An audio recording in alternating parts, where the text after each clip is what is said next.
मैं बेंगलोर से आया हूँ। मैं जानना चाहता हूँ कि नाम में रुचि होने के लिए नाम जप ही करना है या कोई अन्य साधन भी है? हाँ, उसमें अन्य उसकी उत्साह वर्धन के लिए सबसे प्रधान साधन है सत्संग। साधन को हरि भजन है, कह सत्संग सहाय। जैसे हमें किसी मार्ग में चलना होता है तो पहले मार्ग बताने वाला हमें चाहिए, जहां हमें चलना है हमें उसकी जानकारी के साथ हमें उत्साह वर्धन करने वाला चाहिए, फिर हमें चलने के लिए सामर्थ्य चाहिए। सत्संग हमें उत्साह वर्धन कराता है। सत्संग हमें भगवान के अद्भुत अद्भुत करुणा में लीला चरित्रों का ज्ञान कराता है। साधु समागम से हमारे हृदय में भगवान नाम रूपी धन के प्रति महत्व बुद्धि होती है। पहला सबसे सावधानी की आवश्यकता है कि कुसंग त्याग करके सत्संग करें। दूसरी सावधानी की आवश्यकता है भोजन। अगर आप यहाँ सत्संग के और गंदे विचार वालों का संग किया, अभिमानी जनों का संग किया, तो इसका रंग नहीं चढ़ेगा, क्योंकि बहुत जन्मों से हम उसी कुसंग में पड़े रहे। अगर कुसंग ना होता तो हमारे हृदय में भगवत प्रीति उदय हो गई होती। ये पहचान है। कुसंग की पहचान है नाना प्रकार की दुर्वासनाएं, शरीर भोग आदि के लिए हमारे हृदय में लालसा होना, वो है। इसका मतलब बहुत समय से कुसंग होता रहा है। अब कुसंग के संस्कार अधिक होने के कारण सत्संग के संस्कार जब अंदर जाएंगे तो कुसंग को भगाने की चेष्टा करेंगे, और कहीं कुसंग मिल गया तो कुसंग के संस्कार और पुष्ट हो जाएंगे। एक संसार दुष्ट की संगति, ताहू में तुम पुष्ट करावो, विनती करो सकल धर्मिंसो, धर्मी हुए जिन नाम धराओ। क्या सेवक जी कह रहे हो, वैसे संसार में दुष्ट स्वभाव की बढ़ोतरी है, और यदि तुम दुष्ट स्वभाव वाले लोगों से मिलते रहे तो तुम्हारा दुष्ट स्वभाव पुष्ट हो जाएगा। फिर आप दीक्षा लेने के बाद भी प्रेम रस का अनुभव नहीं कर पाएंगे। तो हमारा संग पहले ठीक हो, कुसंग का त्याग करके सत्संग करे। और फिर दूसरी बात, आहार शुद्ध हो। आहार शुद्धि सत्य शुद्धि, अर्थात हमारा आहार शुद्ध हुआ तो हमारा मन शुद्ध हो। ऐसे ग्रामीण भाषाओं में कहते हैं, जैसा खाओ अन्न वैसा बने मन, जैसा पियो पानी वैसी बने वाणी।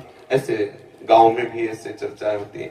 तो हमारा अन्न ठीक होना चाहिए, भोजन ठीक होना चाहिए। सात्विक भोजन भगवान को अर्पित करके, प्रियालाल को अर्पित करके पाया जाए, साधु समागम किया जाए, शास्त्रों का स्वाध्याय किया जाए।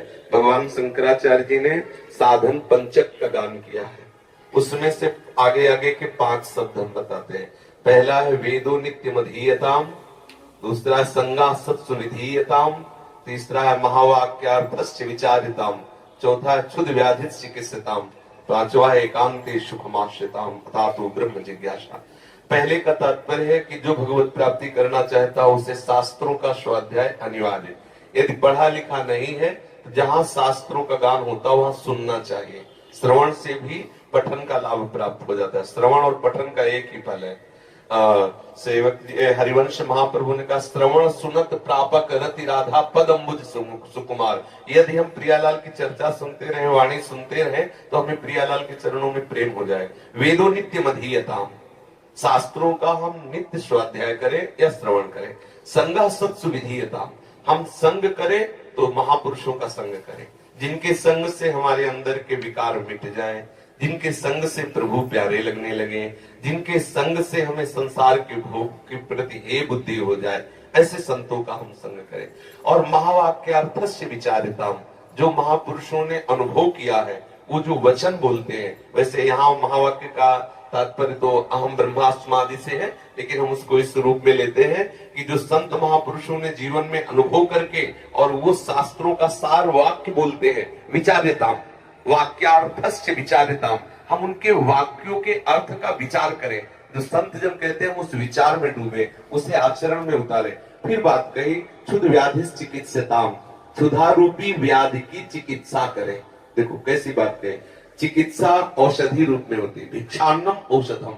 यदि वैरागी है तो भिक्षा का अन्न, और गृहस्थी है तो सत धर्म से कमाए हुए धन के द्वारा भगवद अर्पित करके अतिथि साधु सेवा करके फिर अपने उदर का पोषण करें। फिर एकांत सुखमास्यताम, अपनी दिनचर्या में कुछ ऐसा समय होना चाहिए कि एकांत में बैठ करके हम अपने आराध्य देव का बिल्कुल व्यवस्थित चित्त होकर के चिंतन करें। व्यग्र चित्त होकर नहीं, शांत चित्त होकर प्रभु का चिंतन, ऐसी दिनचर्या होनी चाहिए। अगर ऐसी दिनचर्या है तो नाम में रुचि हो जाएगी। खान पान ठीक हो, संग ठीक हो, विचार ठीक हो, आचरण ठीक हो, तो रोज नाम में उत्साह बढ़ता चला जाएगा। अब एक मटकी में चाहे जितना पानी भरो, थोड़ा सा छेद कर दो तो भरेगी नहीं, खाली होती चली जाएगी। ऐसे ही अगर थोड़े से गंदे आचरण, थोड़ा सा असाधन, तो हम नाम जब करते हो भरता नहीं है नाम का भाव, वो धीरे धीरे निकलता रहता है। बहुत समय व्यतीत हो जाता है, फिर हमें अश्रद्धा होने लगती है कि यार नाम जपने से कुछ लाभ तो मिला नहीं, अभी वही विकार बने हैं, अभी वही वासना है। सुनते थे नाम में आनंद मिलता है, लेकिन आनंद तो मिला नहीं। नाम आनंद में है, पर उसके साथ जो हमें परहेज करना है वो हम कर जाए तो बहुत जल्दी लाभ प्राप्त हो जाएगा। धीरे धीरे धीरे धीरे नाम का प्रभाव ऐसा चढ़ेगा कि जिह्वा को और कुछ अच्छा ही नहीं लगेगा। ये जो सटरस आदि व्यंजन है बिल्कुल अच्छा नहीं लगेगा। देखो, जिसको सांप काटता है ना गाँव में, उसे नीम की पत्ती खवाई जाती है पहचान करने के लिए जहर चढ़ गया कि नहीं।